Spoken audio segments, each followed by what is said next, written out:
Hello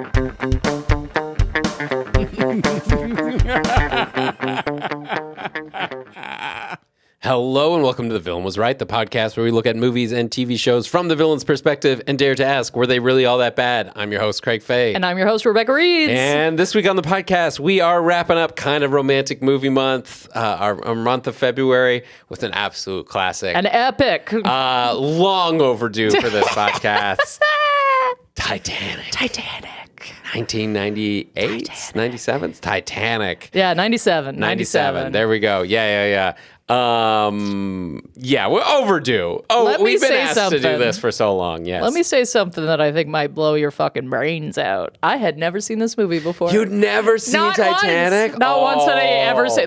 There are like scenes that I've seen, you know what I mean? Of course. Like, and I just get it because I get all the reference, you know what I mean? It's just everybody refers to this. It's been so highly referenced over the past 30 years. Yeah. Really part of the landscape of pop culture. And you'd never seen it. Nope, not once. So my question for you is, what did you think of it? First watch. Honestly, it was pretty good. Okay.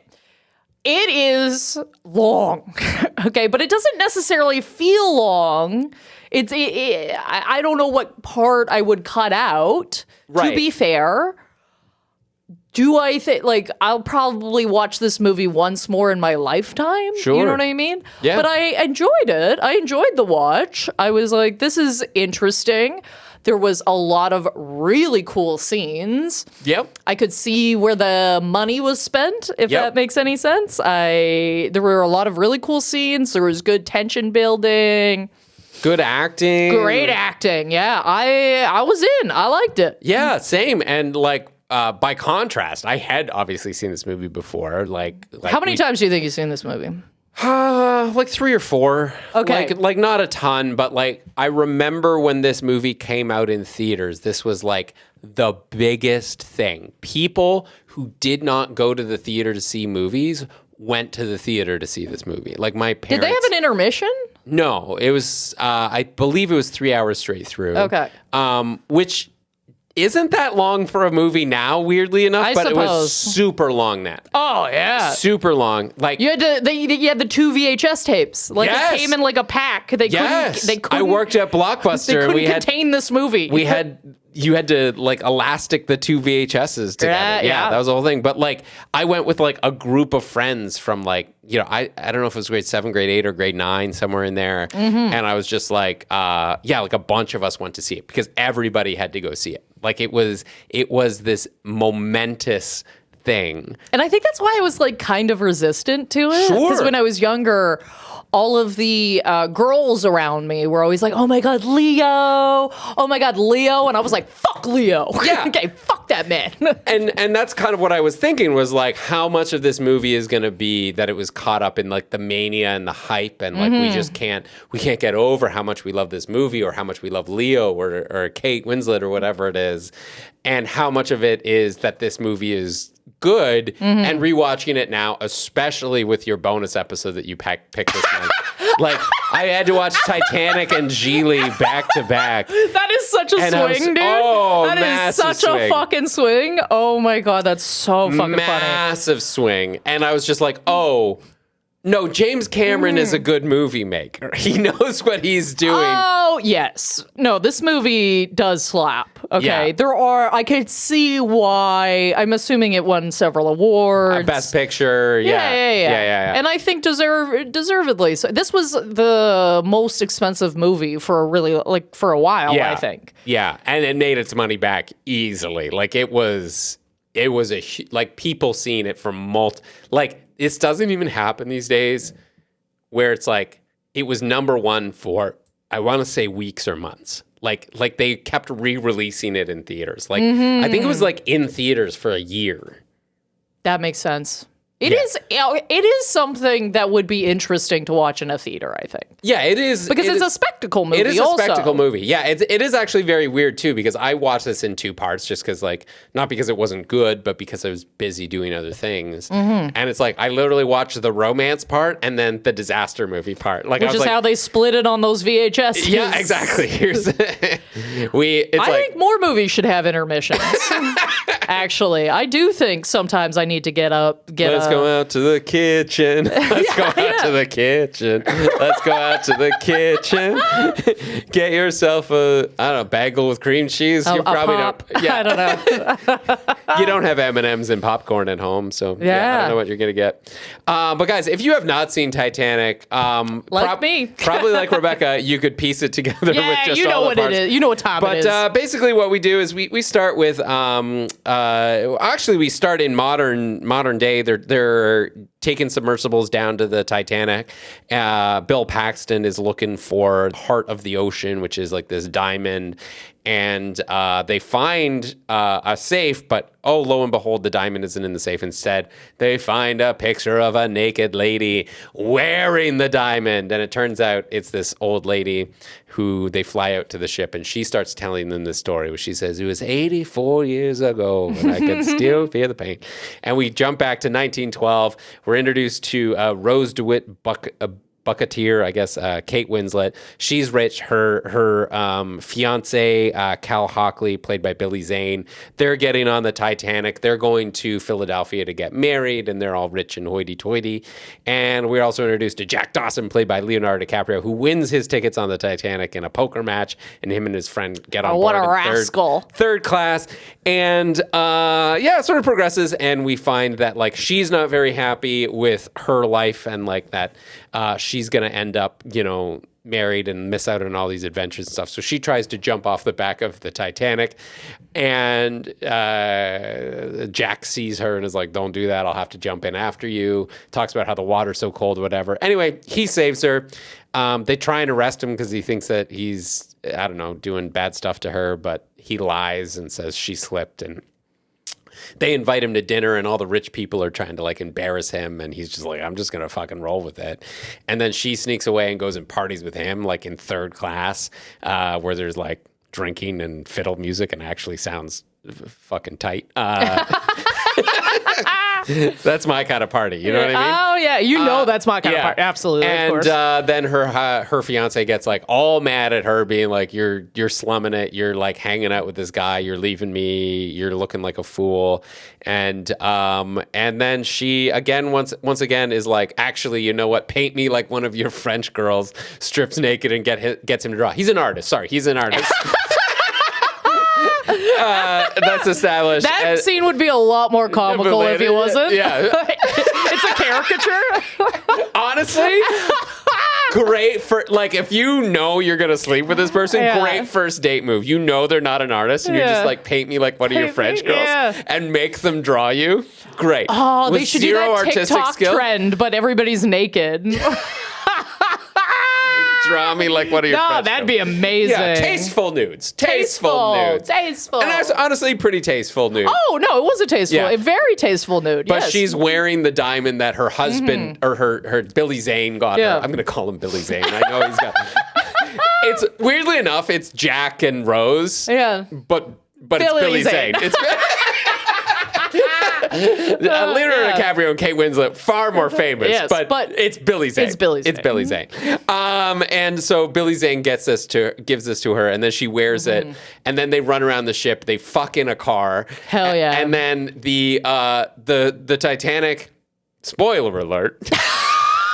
Hits an iceberg and begins sinking. And they go to like warn Billy Zane, like, the ship is sinking. We all need to get to the lifeboats. And they plant the diamond in his jacket and arrest Jack and lock him up below deck. And then Rose is like, no, I've got to go save him. And she goes into like the bottom of the ship and saves him. And then they're kind of running around the ship for a bit. Billy Zane's like, get the fuck in a lifeboat. And she's like, I'm not leaving Jack behind. And then Jack's like, get the fuck in a lifeboat. And she's like, no, I'm not going to leave you behind. Ship sinks. She's on the door. He's in the water, freezing to death. The boat comes back. and picks her up as she leaves Jack, and Jack sinks to the bottom of the ocean. Jump back to present time. We've got old lady Rose talking about how she like abandoned her name when she got into port, and like, oh, turns out she's had the diamond the whole time, and then she drops the diamond in the sea, passes away in son of a bitch in her sleep, and is reunited with all the passengers from the Titanic, including Jack. And everyone says, we've been waiting a long time for you, Rose. Roll credits. Celine Dion. Near, far away. Yeah. Hot damn.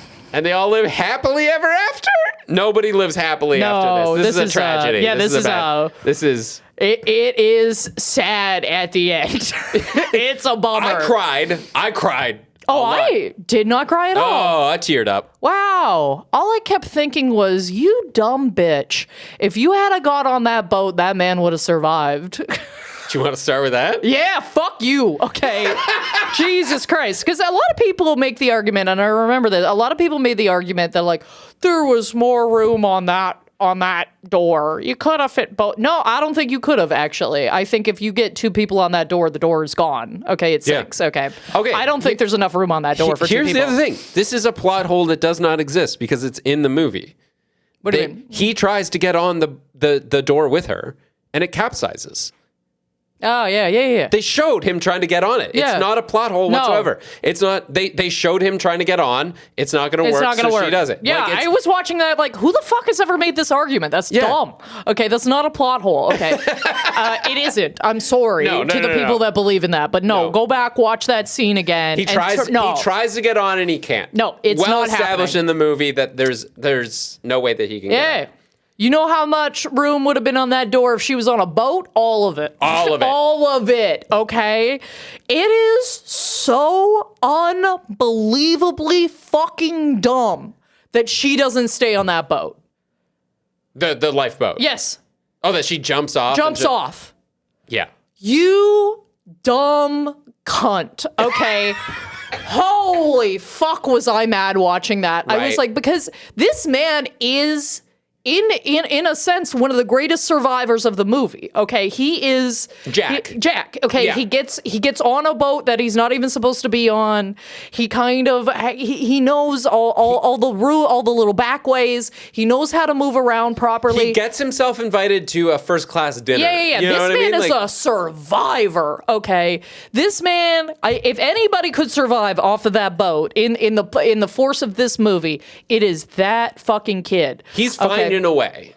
Yes, he's finding a way. He knows where to get on. He goes, he's the one that is making all of this effort to save her. He's like, hold my hand because the boat's going to pull us under. He is right. Okay, he's thinking, this man is playing 3D chess, okay? This kid understands what's going on. If he doesn't have another person with him, he's probably making it. I agree. Yes, he is the only reason she survives and survives twice, okay? Because he gets her on the boat. He gets her on the lifeboat first, okay? Yeah. Good Lord, you selfish motherfucker, okay? Selfish. Okay. Yeah, and Billy Zane, same sort of thing. Like, I don't think he's a great guy in this, but we're going to get into that. But so much of the second half of this movie is just get on the damn boat, Get on the fucking boat. Find my fiance so we can get her on a boat. Yeah. She's running around this sinking ship like it's some sort of fucking game.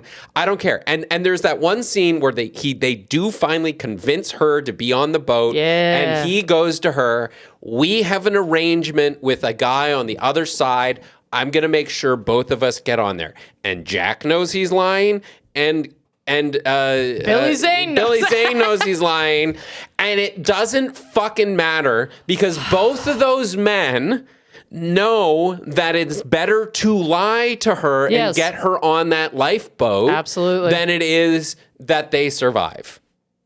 That's like both of those men are like, we hate each other. You are literally cucking me. You're cucking me in a safe. Which is the weirdest fucking move ever. I'm going to unpack that when I get to shore. Yeah. But right now, we're both on the same team of get on the fucking boat, Rose. Yes. Get on the fucking boat. Get on the fucking boat. Let us do the man thing of trying to figure out how to survive this and not have to worry about you. Yeah. There were no tears. I had no tears. Yeah. I gotta tell you, I was watching that like, you killed that guy. You killed Jack. Yeah. Okay, Rose killed Jack. Well, she also saved him. So, there's a bit of up and down there. But she gets on the lifeboat after she gets rid of his handcuffs. So like that, from that point on, why aren't you just on the fucking lifeboat, Rose? Absolutely. And also, by jumping off of the lifeboat as they are launching it, Yep. that is one less person who is loaded onto that lifeboat. Totally. Same thing with, this is also a very minor villain. I don't even remember his character name. He's one of the guys, like one of the rich men on the ship. Yes. But Billy Zane gets off because he like bribes his way onto one. Yeah. He jumps off and goes after Rose or something. And they're like, okay, fine, launch the ship. And then that guy jumps in and takes his seat. And it's portrayed as being this very shameful thing. He's very ashamed of it. I'm sorry. It's like being on a bus, right? On a crowded bus. And there's that one seat and no one wants to take it because like, but sit down. You have to, because there's more room if you sit down. Right? Don't launch a lifeboat with a free seat. It's better if you take this now and one other person survives rather than have an empty seat in the lifeboat. You know what I mean? Like, oh, it doesn't follow the women and children first? Fine. Good Lord. I do like that she said, like, Rose would, because I gotta tell you, drowning is one of my top 10 fears, easily. Okay. I would much rather, I believe, if possible, if I can choose my death in this movie, hypothermia to the water rather than drowning in a room I'm handcuffed in. I'm like, that seems nicer. I don't know. I'm not 100% sure, but I'm pretty sure, like, hypothermia, you just start kind of feeling, like, warm and sleepy. Yeah. Yeah, you kind of just start shutting down. Yeah. I'm trying to think if there's any other death I'd prefer. I mean, I guess... how else do people... Oh, a guy gets shot? A guy does get shot in this? Yeah. Hell yeah. Hell yeah. Shoot me up. Maybe. Yeah, you know what? Although I've been wrong before. I've said I'd rather die, and then a bunch of people messaged me, and they're like, this would actually be the worst death ever. And I'm like, okay, correct. I think one of the worst ones is, it's very brief, but when the water floods the engine room, I think a guy gets steamed to death. Oh, yeah. That would be the worst. Jesus Christ. Yeah, that doesn't sound good at all. Propeller guy, I think, would be one of the worst. Oh, that smacks himself on the propeller? Yeah. It was hard visually. It was definitely hard visually. The tragedies in this movie it's a lot to stomach. Okay, I do need to ask you this because I do feel like there is a very big divide on this, and it's the biggest division in our society right now, has been for generations. Is the guy who hits the propeller on the way down funny or not? I can't say. I don't think I was in the mood for humor. I don't think it was tension breaking for me. So I'll say I don't think it was funny. I laughed my ass off in theaters. In the theater? Yeah. Oh. Was there a big pop in the theater? Were you the only one? I don't think I was the only one. I hope I'm not the only one. I do remember, like, it was a thing where everyone was like, that's a little ridiculous. You know, like the fact that he goes like ping and then like flips out, you know? I didn't find it ridiculous because I thought, I was like, right, there are 100 ways to die in this situation. Yes. Just throwing yourself off the boat doesn't mean you're clear by any fucking means. Oh, no. So I just thought it was kind of displaying like real problems in real time. I just thought it had, honestly, like accuracy. For me, it just felt like they were trying to get every angle of accuracy where it's like, okay, yeah, people are going to get shot because there's going to be mass panic. Yeah. People are going to be trampled. People are going to, when the the boat sinks, you are going to get sucked down.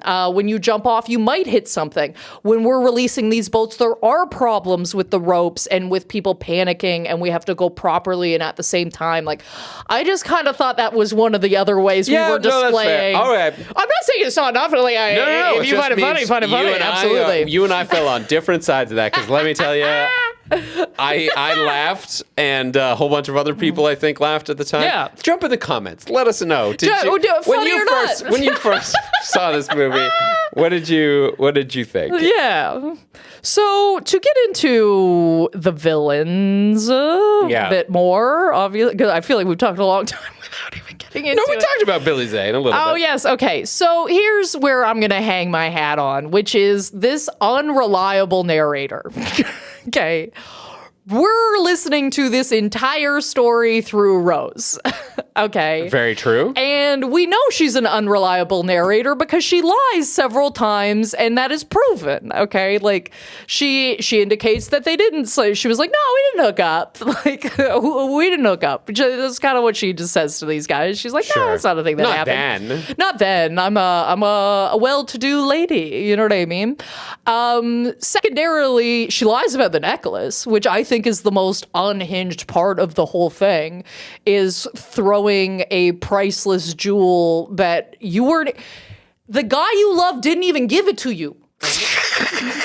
What kind of significance? Yeah, why are you holding on to this? Could this necklace possibly have to you? Okay, you didn't give it to your daughter, who could definitely, I'm sure, have some use of that money.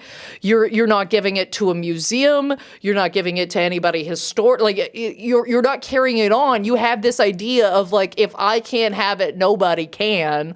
I'm almost 101, so I'm gonna fucking launch it into the fucking ocean. Yeah. Screw you, lady. Yeah. That is I don't get it. I don't like it. I don't get it. I understand that this is like, oh, it's romantic and it symbolizes their love. I'm like, how is that symbolic of their love at all?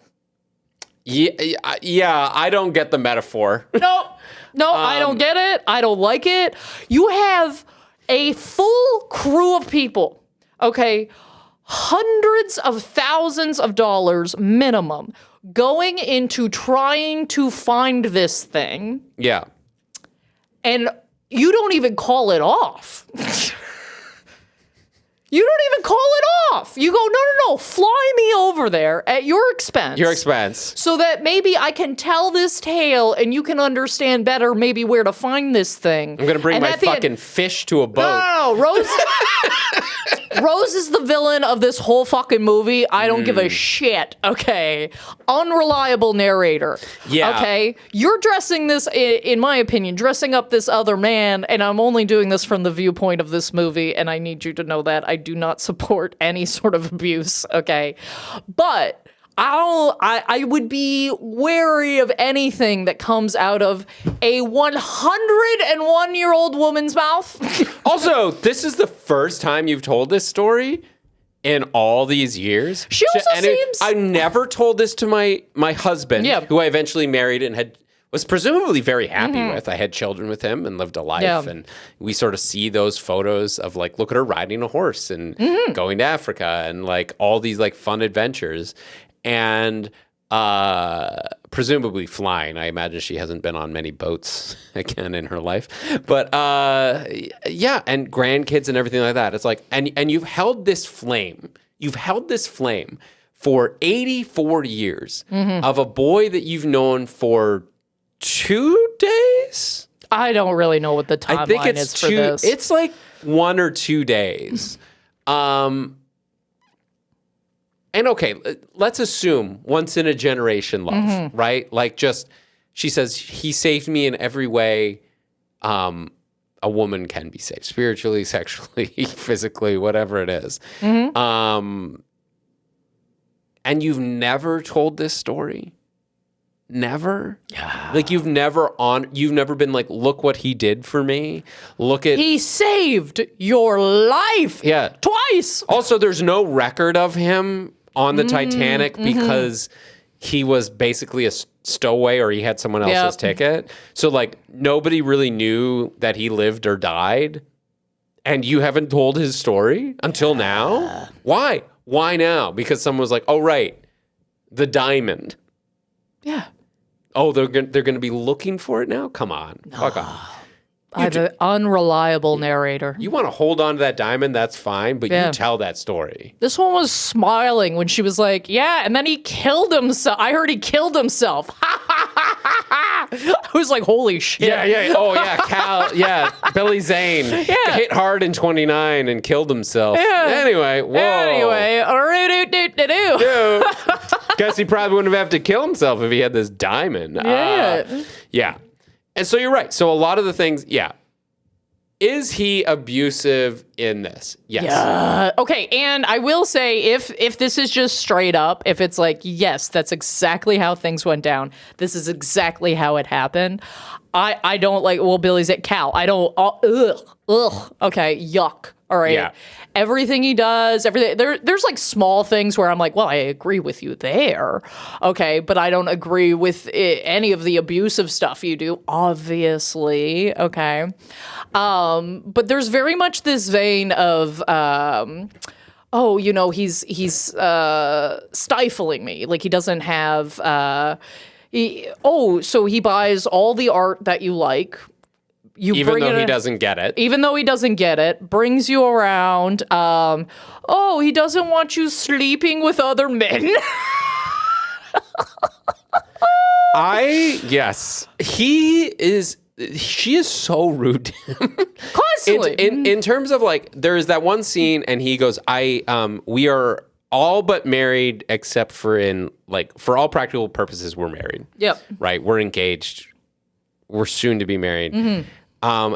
He goes, I want you to honor me as a husband the way that a husband is supposed to be honored. And it sounds bad, but like, that's kind of just old time. I think that's old timey for like, don't fucking cheat on me. Yeah. Like, respect me enough not to just fuck the first, third class passenger you meet on this ship. Yeah.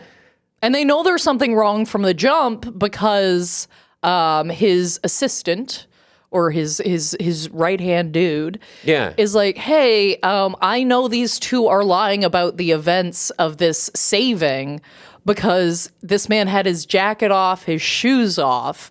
If this woman was slipping, I don't think... He wouldn't have had time. Yeah. And I was like, that's good. Clock that. Yeah. Now, mind you, I was really rooting for this assistant the whole time because I was like, oh, yeah, he's doing the good work. Okay, he's doing the good work. And then we get to the end and I was like, oh, you're real bad. You're real bad.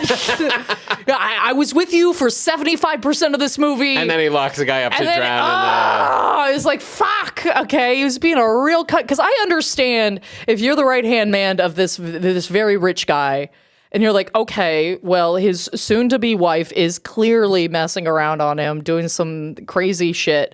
I'm going to try and collect her, get her a bit more, in line, I guess. Yeah. Yeah, because he knows that something's wrong. He knows that he's being lied to, and he's right about that. But then he gets the gun out, and I'm like, oh, God, all right, well, I don't love that. And then, locking the fucking kid in the basement for a necklace he didn't steal is a lot. Planting it on him, the whole thing. Yeah. Although, again, unreliable narrator. That's the only thing I can really hang off that. Because if we just go on face value, we can't win this argument. Right? These men are real bad. But okay. If I'm Jack Dawson, yes, I'm definitely palming that necklace. I don't know if I am. You're okay. I don't know. Okay, even if you intend. Okay, so even the thing where they're like, we intend to be together. I'm getting off the ship with you, Jack. Yeah. Be like, great. So we're taking the necklace, right? Oh no, I'm taking a stack of cash. Sure. I'm not saying I don't steal from this man. I don't steal the most notable thing. Yeah, that is. We gotta be smarter about this. Okay, we gotta be because this kid's smart. Okay, it is displayed several times that he is highly intelligent, Especially, I think, when he's sitting at the table, because he's running through these rich people like no problem. Yeah. I think if I'm him and we're going to run away together, we're going to do something together, yeah, I'm going to say, hey, when we get to shore, grab a few stacks of cash and we'll run out. You know what I mean? Because I want to make it not enough money that you're going to track me down. I make it this necklace. This is a notable thing. Also, but like the ship is sinking. We know that at that point. Just grab it. Do we know that at that point? That we do. What do you mean? Yeah. Because they go back to warn. Billy Zane that the ship is sinking, and that's when they plant it. Well, yeah, but he doesn't know. He would have. Jack doesn't know. No, Jack. Well, because they're above deck when they see the ship. Well, yeah, but they've already done their whole thing. Like right, they've already left the safe. Yeah, like it's already done. Okay, good point. So I don't know if I'm Jack. I don't know that it's sinking yet. No, that's true. To grab it. Sorry, I agree with you. Yeah, if I know it's sinking, fuck it. Let's take everything. Yeah. let's go. You know what I mean? But like, oh yeah. Before that, I don't think I'm grabbing that necklace. Also, I just have personally, I don't know about the character or whatever, but like just any time, I just go, oh yeah, I just don't think I can live with myself. Yeah. It's all about, at the end of the day, you know, closing your eyes and going, okay, well, can I live with myself? Who am I? Who am I? Who am I? Not who are you? And are you a bad person? And should I steal this from you? It's like, who am I? Am I the person that steals? You know what I mean? Yeah, I guess my thing would be if the safe is sinking, if it's going to the bottom of the ocean, who's this hurting? Oh no, for sure. If I have some fat stacks it changes the second it starts sinking. Okay. Quite frankly, everything changes. Yes, the movie shifts dramatically. Also, I do love the subtle thing in this movie that implies that the ship sinks because Jack and Rose got together. Did you catch this? Oh, that they can see them running around, like they don't turn fast enough? Yeah, so the lookouts look down and they're like, oh, look at those couple out on the deck making out whatever after they've, you know, come in this guy's car or whatever. And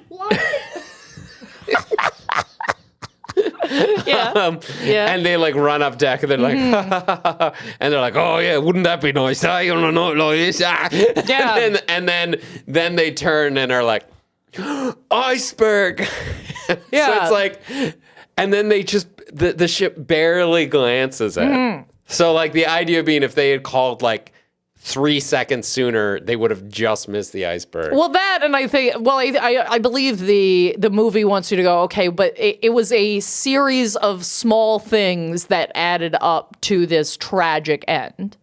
Because it's like, we didn't have the binoculars. We have to speed it up because we want to arrive on Tuesday because then we can make the news. The person that the captain of this ship is so used to maneuvering with smaller boats that he doesn't have a fundamental understanding that this the turning doesn't work the same way. The rudder's too small. So they just keep dropping this thing, as all of the little foreshadowing of like, if we had have caught any one of these things, this wouldn't have happened. Yeah, and that is how stuff like that happens, right? It's like they call it the Swiss cheese model. Are you aware of this? No, tell me. Okay, so the Swiss cheese model is like a failure happens, like if you have multiple layers of Swiss cheese, right? A failure is what happens when all the holes line up. So you can get all the way through it. So it's like the idea is like no system is perfect. Yep. Right? Everything's going to have holes in it, but when it goes really wrong is when all the holes line up. So we didn't have our binoculars. We don't have enough lifeboats. Because it would look too cluttered. Yeah. Oh, buddy, that line got me. I was like, fucking hell. But that's true. That's a real accurate thing. Is it? Well, that's why they didn't have enough. Yeah. I didn't want to look up anything as far as accuracy goes because I was like, I want to argue this with my full chest and not be bummed out. Yeah. No, it's I am arguing this from the point of view of the movie and the movie alone. But James Cameron famously is like, I want to get these details right. You know? Okay. Like Like, James Cameron is essentially Bill Paxton in this, where he's like, James Cameron wants to drown. Like, he's... Tom Cruise wants to die in in the air. Tom Cruise and James Cameron, if they ever make a movie together, they're going to die in, like, a airplane submarine accident. Yeah. Like... Fucking Tom Cruise is just going to be suction cupped to a submarine. Yeah, 100%. But it's like James Cameron just loves the ocean. Like the whole well, the movie's beautifully done. Yes, it is a spectacle. It is something to watch, certainly. Yes, and so he got a lot of that stuff right. And like one thing I remember hearing about when this movie came out, because there was all kinds of documentaries on the Titanic when this movie came out. Obviously. I might watch one now. Yeah. I got to be honest with you. You piqued my interest. Yeah, where they were like, if they had hit the iceberg dead on, it probably wouldn't have sunk. Bonnie, no. I don't know if I want to know that. Because basically what happened is when they turned and they like hit it on the side, basically the iceberg scraping like popped all the rivets on the like all along the boat, and that's why those like the watertight compartments, so many of them flooded that it went over the top, and that's like what they were talking about. But they're like, if they had just hit it head on, the first thing would have obviously broken, but they would have been able to stay afloat with that. Yeah, so it's just like, but it's like one thing after another. And one of those things, according to James Cameron, is Leonardo DiCaprio and Kate Winslet just fucking getting it on and distracting those lookouts. God damn. So, if she had just stayed with Billy Zane, 1,500 people who went into the ocean that night would still be alive. Oh my God, that's so funny. I really like... Kathy Bates's character. New Money. Yeah. New Money. First of all, I love Kathy Bates. Yeah, she's great. She is a treasure. Right? If you haven't watched Matlock, it's so good. I'm so serious. The new Matlock actually slaps so hard. Anyway, I loved her ending just because I thought, I'm like, yeah, there it is. You are a rich bitch. Where she's like fighting to go pick up the other people and then just ends up sitting down, like not fighting at all after that. Oh, I was really? like, yeah, I like that. Yeah, I like that too. Also, in that scenario, I'm on the side of the guy refusing to go back. Hey, okay, talk to me about that. No, because he's like, if we go back, they will swamp us and we will all die. He is 100% right. It's like his job is to look after the people in that boat. And if he goes back with that boat full of people, everyone's going to try and get on that boat, swamp them, and die. 100%. He's right. But there should have been more people on that boat. There should have been more people on that boat. It's so interesting to me that she didn't really speak up in that moment. Yeah. Because it's like, oh, we're all comfy, but now that we're watching everybody die and scream, all of a sudden it hits a little different. Yeah. Yeah. And I'm like, oh, yeah, you should have maybe spoken up while we were still in the dock, Yeah. Going, hey, there's actually a lot of room in here. That I put on the crew, though. That I totally put on the crew because, again, I think this might be a real thing where they were like, it didn't occur to them right away how bad it was. They thought they were just loading the lifeboats and that everyone would be coming back to the ship. They thought they were just doing it as like a show and like thing. And then when it was getting serious, those ones had already been. Yeah. So like in terms of safety procedures, F.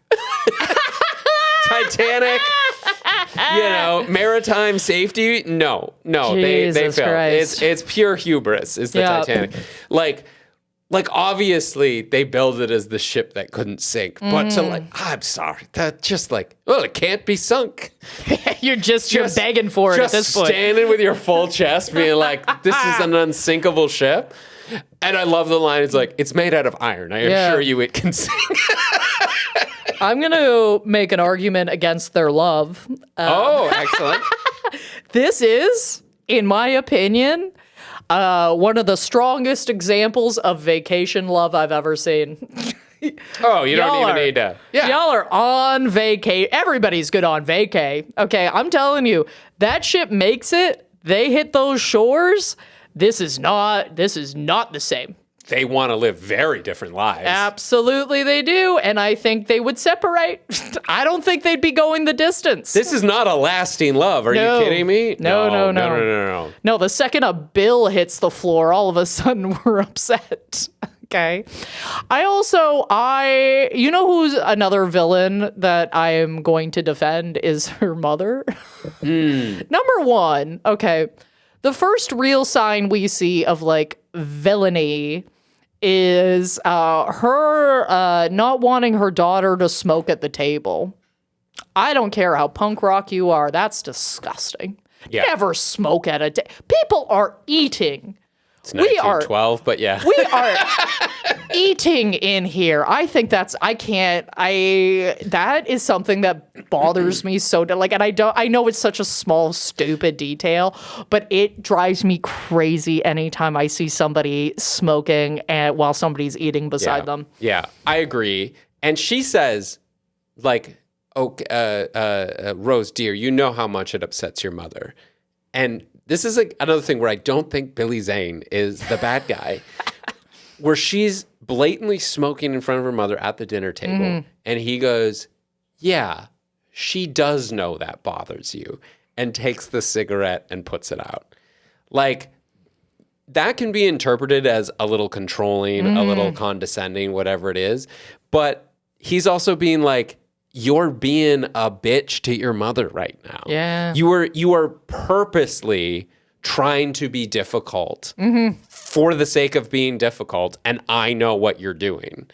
Like, I don't fault him for calling her on that. Yeah. You know it just what I mean? grosses me out so much. I'm for it no matter how it gets shut down. And this, so off the top, it kind of feels like she's, I hate all these rich people. I hate all these rich people. And I just keep thinking, but you're benefiting from every part of it. You get to eat the nice things. You get to drink at the nice table. You get to buy all the art you want. You arrive at the last second, and here's the red carpet for you. Yeah, it doesn't look bigger than the Lusitania. And you're like, excuse me. Yeah. Doesn't look that impressive? I'm sorry. Are you nuts? Look at this thing. It's huge. And she just kind of has this whole thing of like, oh, I'd love to have an adventure. I think she hits the shores, and afterwards she's like, okay, well, that was enough adventure. I fucked the third class guy. Yeah. That's honestly, the ship doesn't sink. That's the adventure that she goes on. She goes like, yes, and this will keep me warm in my 80-year-old bed, where I go like, remember that one time I fucked that little artist, whatever, and I drew a picture, had him draw a picture, and left it for my husband. Yep. Knowing full well that would just like send him off the deep end. Yeah, and her mother is really just like, hey, we've had big problems, monetary problems. The only thing we have now is our name. That's all we have to work with. Let's try and hitch ourselves to a wagon that will bring us to a good place. The Zane wagon, yeah. The Zane wagon. Okay. Because this is the past, and we need money. That's the thing. It's not that far in the past. It's 1912. It's like, I guess, well, it's over 100 years now, but like... Well, yeah. Yeah, that's the past. But still, you're right. But yeah, her mother is a fairly reasonable person. Yeah, like, I mean, do I think she should listen to her daughter a little bit more? Sure. Do I agree that she's like, no, it's a lot harder to go from rich to poor than poor to rich. I'll tell you that. And I think that's accurate. Okay.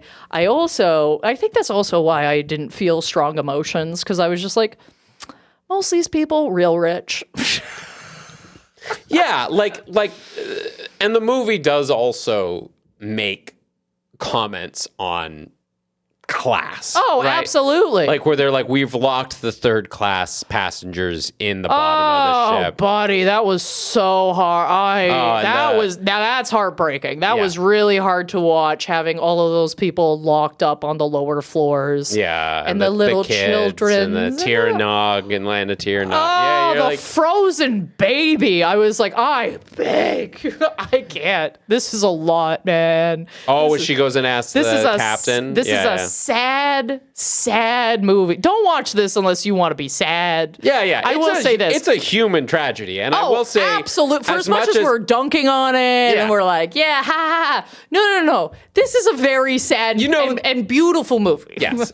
And for putting this sort of like romance story on top of it, it does not shy away from the fact that like this is a terrible thing that happened. And I think it's told very well, actually. Yeah. And I do like the romance, and I like the whole the structure of it. And I do think it does a good job about, kind of like talking about class and talking about like, like we didn't like the lifeboats because they look too cluttery and like these sorts of things. And I was like, oh, these are all great metaphors. Okay. I like it. Yes. The rich people wanted to walk around and now there's not enough lifeboats for the poor people. Exactly. Like, and it will always come down to you. You will always be the sacrifice. They will very rarely be the sacrifice. Yes. The White Star Line in this is probably the biggest villain.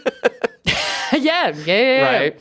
Yeah, fucking hell. You build the world's largest ship and you don't have enough lifeboats for it? Come on. Oh, God, and you want to make it there Tuesday night? Somebody had to say no to somebody at some point. Right? Somebody had to be the responsible voice of reason.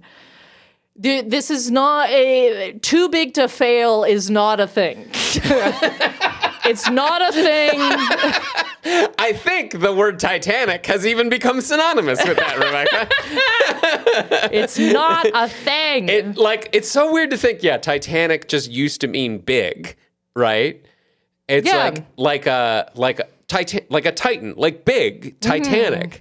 And now it is so associated with like disaster.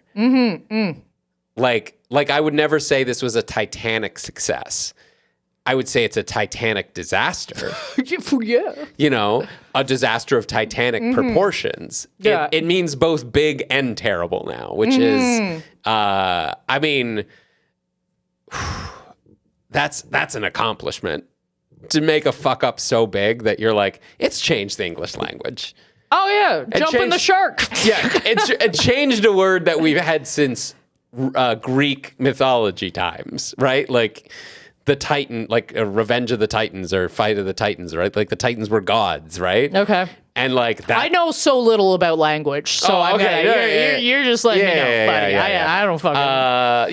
They're the Greek gods, and that's like they were the giants that birthed Zeus, all of them.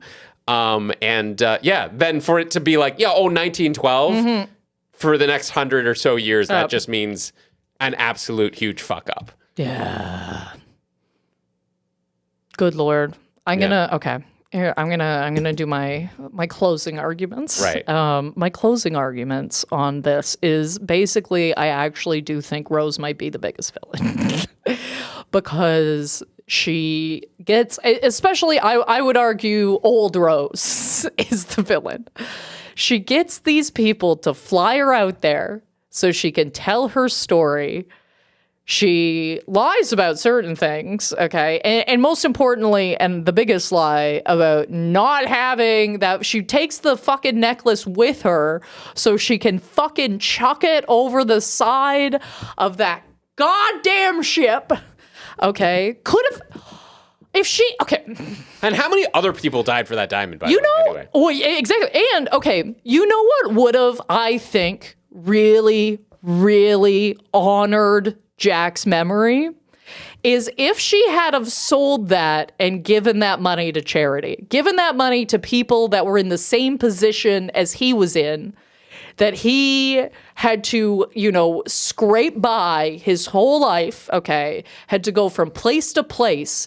If she had have sold it and donated that money to a place that would help people like him, maybe that would have honored him so much more than you being the rich fucking bitch you knew you were your whole life. You never stopped, okay? She never stopped being a rich bitch, because if she did stop, she wouldn't have thrown that thing over the fucking side. No, you're right. Okay, I tell you that. I don't care. You could give me the greatest love story of all time in my life, okay? I would not pull that shit, because I have needed money at some point, okay, in my life. My brain works differently, and you can tell her brain does not do none of that. God, that ending pissed me off. I was so mad. Like the whole thing, it was beautiful. It like very, very sad, very tragic. Very like you know, like Romeo Juliet kind of vibes, okay? And that whole thing, I was like, and I liked the device of having, you know, old Rose come through, okay?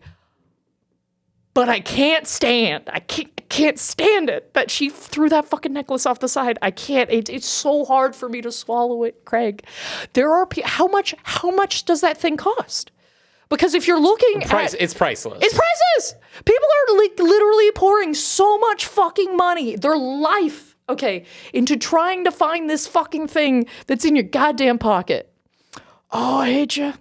Oh, I hate you so much. I'm sorry. Anyway. That's fine.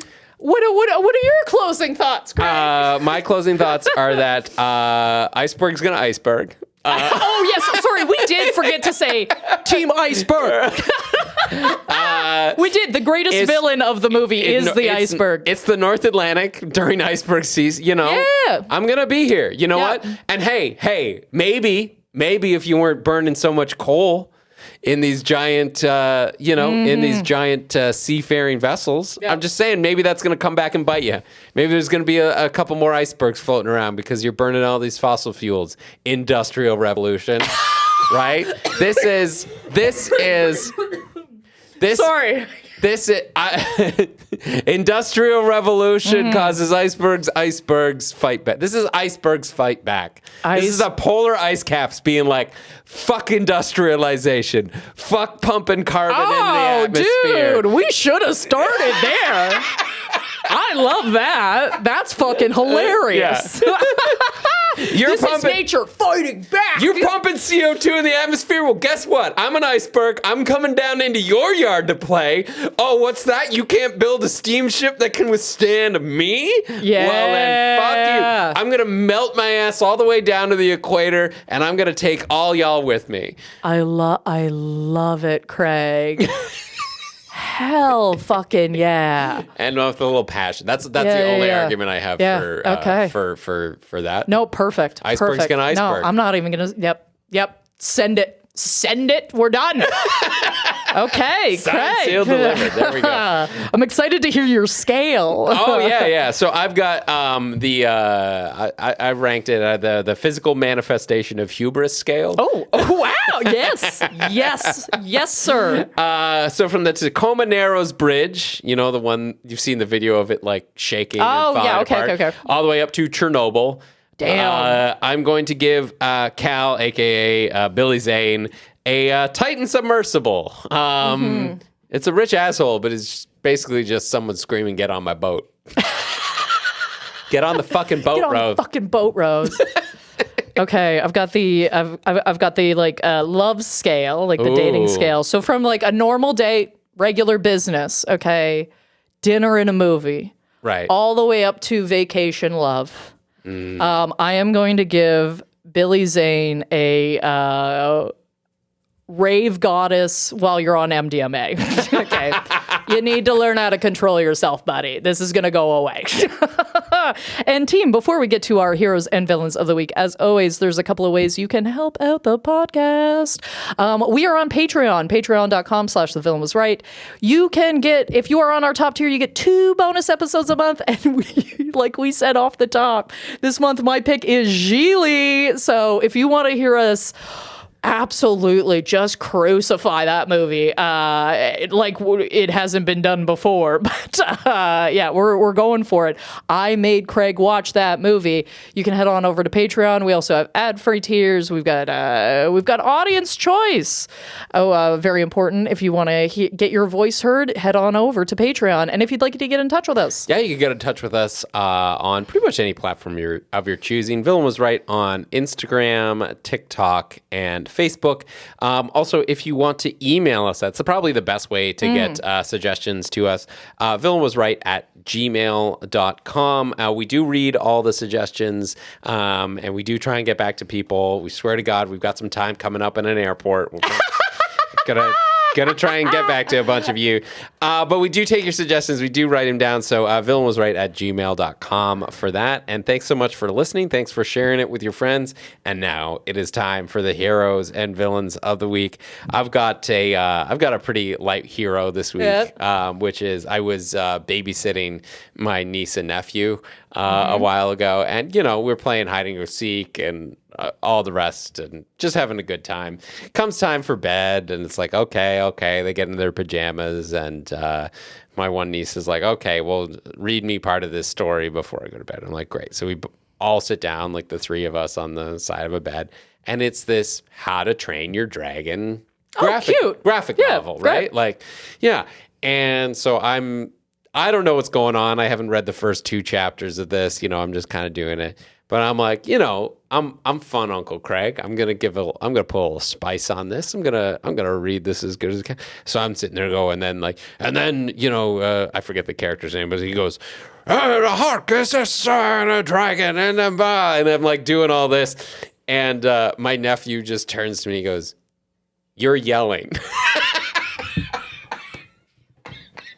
That's so funny. And I go, yeah. You're okay.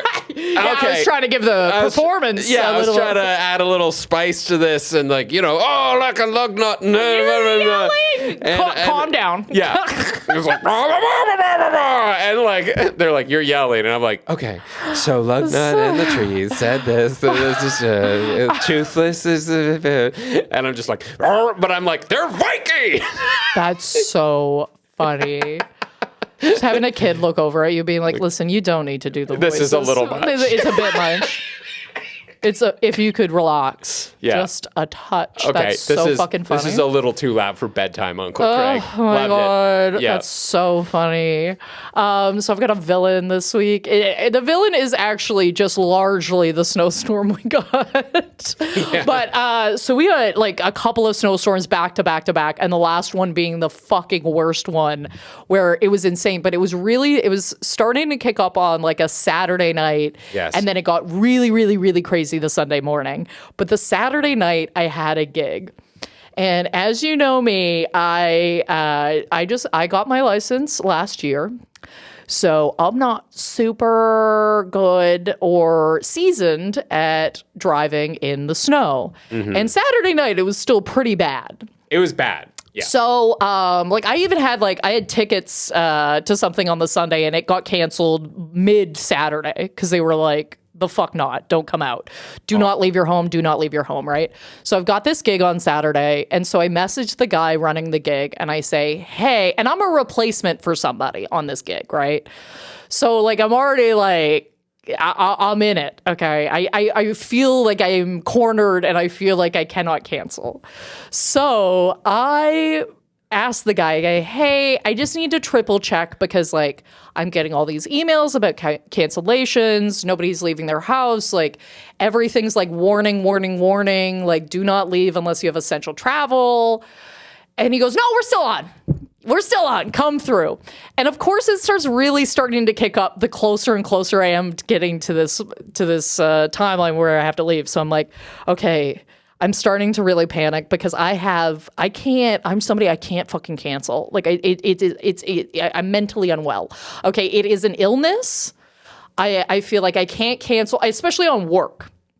Yeah. I've got that poverty mindset of if I don't go, I'll never get work again. This kind of attitude, right? So I use a car sharing service. I show up and I just decide, I'm like, okay, I'm going to do it. I'm going to drive there. It's not super far, but it's far enough that I have to, like, I can't take it. Also, I was like, it is just as dangerous to take transit right now. So I am going to get a car and I am going to drive it. And boy, howdy, was that a harrowing experience for me. Now, I gotta say, I genuinely believe I fucking nailed it, okay? Yeah. I took my time. I went 30 the whole way there.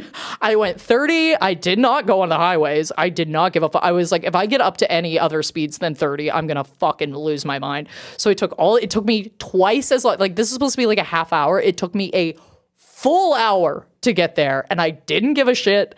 But the amount of people I saw fucking tearing and almost getting into accidents, it was because I was in the car thinking I was going to be the problem. And I didn't realize that the larger problem is other people. Yeah. Because I can't control other people. Knowing what I know today now, I'd be like, oh no, I just cancel that gig next time. Because I was so worried about myself, but I like hyped myself up. I was like, no, I can do it. And the answer is I can do it. I don't know if everybody fucking else can. No, and here's the thing. Hill I Will Die On is every time it snows in Canada, everyone's like, everyone forgets how to drive in the snow. It is not the people who forget how to drive in the snow that are the problem. Because the people who forget how to drive in the snow Are careful.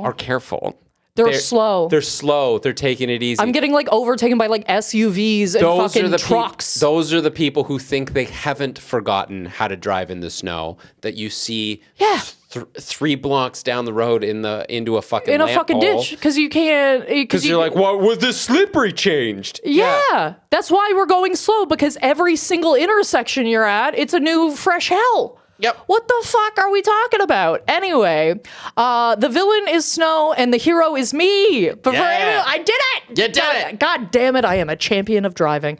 Anyway, that does it for us at The Villain Was Right. Where can people follow you, Craig? Yeah, you can follow me at Craig Faye Comedy on Instagram, TikTok, and Facebook, craigfaye.com for show dates.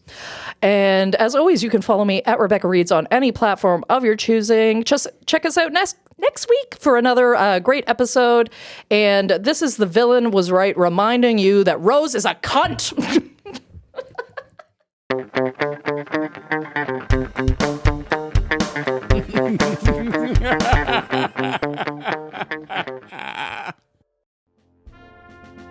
The Villain Was Right was produced by Andrew Ivimey for the From Superheroes Network.